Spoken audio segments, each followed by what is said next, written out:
السلام علیکم، میرا نام ہے وسیم احمد آفریدی اور آج ہم بہت ہی اہم ترین موضوع پر بات کریں گے جو عرصہ دراز سے ہمیں کنفیوز کرتا چلا آیا ہے، اور وہ موضوع ہے قسمت یا تقدیر۔ سب سے پہلی بات تو یہ ہے کہ ان دونوں الفاظ کا ہم ایک ہی مطلب لیتے ہیں، اور وہ مطلب ہے مستقبل کی معلومات، اور اسی نسبت سے ہم یہ کہتے ہیں کہ اللہ تعالیٰ نے ہر انسان کی تقدیر لکھ دی ہے، اور اب جو کچھ بھی ہوتا ہے اللہ تعالیٰ کی مرضی سے ہوتا ہے۔ اسی لیے ہمارے ساتھ جب بھی کچھ برا ہوتا ہے تو ہم یہ کہتے ہیں کہ اللہ تعالیٰ نے ہماری قسمت میں یہی لکھا ہوا تھا۔ بہرکیف یہ تو ہے موجودہ رائج الوقت نقطہ نظر جو ہم از خود بناتے ہیں، اور اب ہم قرآن کے موقف پر بات کرتے ہیں۔ قسمت کا لفظی مطلب ہوتا ہے برابر سے تقسیم کرنا۔ مثلا اگر آپ کے آرڈر کردے پر گھر میں پیزا کی ڈیلیوری ہو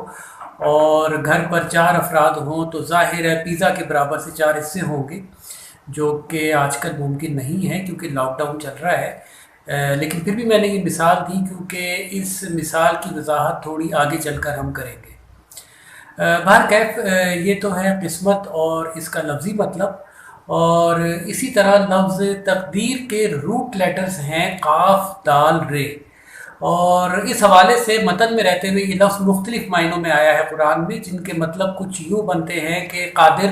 یعنی کسی کام کو کرنے کی بھرپور صلاحیت رکھنے والا۔ اس کے علاوہ قدر مقرر کرنا، مثال کے طور پر ہم کہتے ہیں کہ روپے کی قدر میں اضافہ یا کمی ہو گئی، یعنی کسی چیز کو ویلیو دینا۔ اب یہ تو ہو گیا ان دونوں الفاظ کا لفظی مطلب۔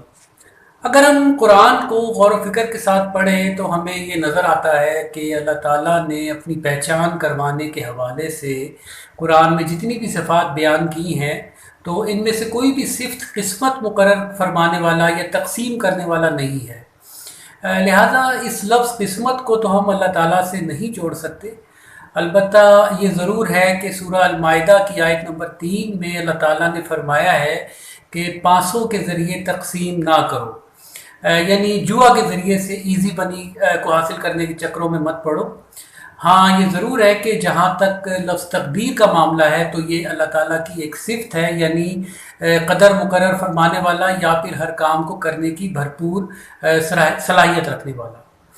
اور اس حوالے سے سورہ یاسین کی آیت نمبر 38 میں اللہ تعالیٰ فرماتا ہے کہ اور سورج ہمیشہ اپنی مقرر کردہ منزل کی طرف چلتا رہتا ہے، اور یہ بڑے غالب اور علم والے کی تقدیر ہے۔ یعنی اللہ تعالیٰ نے اس دنیا کی ایک ایک چیز کی قدر اس طرح سے مقرر فرما دی ہے کہ اس کے لیے راہ عمل مقرر فرما دی ہے، اور یہ سورج، چاند، ستارے، ہر قسم کے چرند پرند اپنی اپنی محدود قدر کے مطابق راہ عمل پر چل رہے ہیں۔ اس حوالے سے مزید تفصیل جاننے کے لیے اوپر دیے گئے لنک پر کلک کر کے آپ ویڈیو دیکھ سکتے ہیں۔ جہاں تک ہم انسانوں کا معاملہ ہے تو ہم انسان چونکہ اشرف المخلوق ہیں، اس لیے عمل کرنے کی مرضی اللہ تعالیٰ نے ہم پر چھوڑ دی ہے، جیسے چاہیں عمل کریں تاکہ امتحان کا سبب بنا رہے، اور اسی حوالے سے روز آخر ہمارا حساب بھی ہوگا۔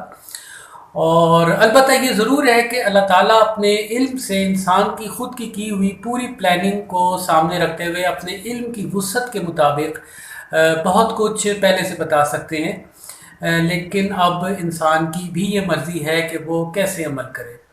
اور اسی عمل کو سمجھنے کے لیے ہم ایک خاکے سے بھی مدد لے لیتے ہیں۔ اس کی مثال کچھ اس طرح سے ہے کہ اگر آپ سڑک پر جا رہے ہیں اور آپ کو زمین پر 1000 روپے کا نوٹ پڑا ہوا نظر آئے تو آپ کے دماغ میں فوراً 2 طرح کی سوچیں بنیں گی، یا تو اس نوٹ کو اس کے مالک تک پہنچانے کی صحیح کرو یا اسے جیب میں رکھ لو۔ پہلی سوچ اللہ تعالیٰ نے وہی غیر مطلوب کی شکل میں نازل فرمائی، اور دوسرا شیطان کا بہکاوا ہے۔ اب دونوں نے اپنا کام کر دیا، اور انسان کی مرضی ہے جیسے چاہے عمل کرے، اور روز آخر اسی بابت حساب ہوگا۔ لہٰذا اچھے یا برے حالات ہم انسان خود بناتے ہیں، اور اللہ جلد حساب لینے والا ہے۔ اب یہ اصول اللہ تعالیٰ نے کیوں بنایا؟ اس کی وجہ صرف یہ ہے کہ علاوہ باقی موجودات کے صرف ہم انسانوں کے ساتھ شیطانی بہکاوے منسلک ہیں۔ جہاں تک موت کے وقت کا تعلق ہے تو اس کے بارے میں ایک طرف تو اللہ تعالیٰ ہمیں اس سسٹم کا بتاتا ہے جو روز اول سے طے ہو گیا تھا، جس کی مثال اللہ تعالیٰ نے سورہ آل عمران کی آیت نمبر 145 میں دی۔ انسانی جسم جب بھی ذوف کی اس مخصوص حالت کو پہنچتا ہے جب اس میں روح کو قابو رکھنے کی صلاحیت نہیں رہتی تو روح خود بخود باہر نکل جاتی ہے، اور یہی ہے اللہ کا حکم جو اللہ تعالیٰ نے روز اول سے مقرر فرما دیا تھا، اور یہ سب کچھ ایک بہترین سسٹم کے تحت چل رہا ہے۔ اس کی مثال ایسے ہے کہ اگر کوئی انجینئر ایک گاڑی بناتا ہے تو وہ پہلے سے اس کے فنکشن کے بارے میں بتا دیتا ہے، لہٰذا انسان پر منحصر کرتا ہے کہ چاہے تو دکھاوے کے طور پر نیکیاں کرے تو دنیا میں ہی اجر مل جائے گا، اور چاہے تو روز آخر کو بھی ذہن میں رکھے۔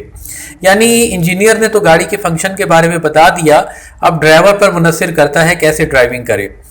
دوسری طرف اللہ تعالیٰ اپنے علم کی وسعت کو بھی سورہ لقمان کی آیت نمبر 34 میں اس طرح سے بیان فرماتا ہے کہ وہ انسان کی ہوئی مستقبل کی پلاننگ اور اس کی سوچ کو مد نظر رکھتے ہوئے پہلے سے بتا سکتا ہے کہ کون سا شخص آنے والے وقت میں نیکی یا بدی کمائے گا، لیکن انسان کی بھی مرضی ہے کہ وہ کیسے عمل کرے۔ ایک لمحے میں انسان اپنے فیصلے بدل سکتا ہے، اور یہ اختیار اللہ تعالیٰ نے اس کو دیا ہوا ہے۔ اسی طرح انسان کی جسمانی تبدیلیوں کو دیکھتے ہوئے اللہ بتا سکتا ہے کون سا شخص کس سرزمین پر کم مرے گا، اور اس آیت کے آخر میں اللہ تعالیٰ نے اپنی انہی دونوں صفات کا ذکر کیا، یعنی ایک ہی وقت میں وہ دلوں کا حال تک جاننے والا ہے، اور دوسری طرف وہ ہر انسان کے حال کے لمحے کی بھی خبر رکھنے والا ہے۔ لہٰذا اب یہ معاملہ بہت حد تک ہمارے دماغوں میں واضح ہو جانا چاہیے کہ اللہ تعالیٰ نے کسی کی کوئی قسمت یا تقدیر مقرر نہیں فرمائی ہے،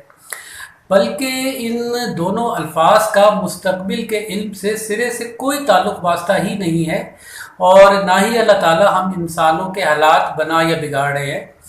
البتہ یہ ضرور ہے کہ اگر ہم اپنی مرضی کی پلاننگ کو اللہ تعالیٰ کی مرضی سے اس طرح سے ملا لیں کہ اپنی سمت درست رکھتے ہوئے کسی بھی کام کو پوری احساس ذمہ داری کے ساتھ کریں تو ہماری مرضی بھی پوری ہو جائے گی، اور اللہ تعالیٰ کی تو پہلے ہی سے یہ مرضی ہوتی ہے کہ ہم سیدھی راہ پر چلتے رہیں۔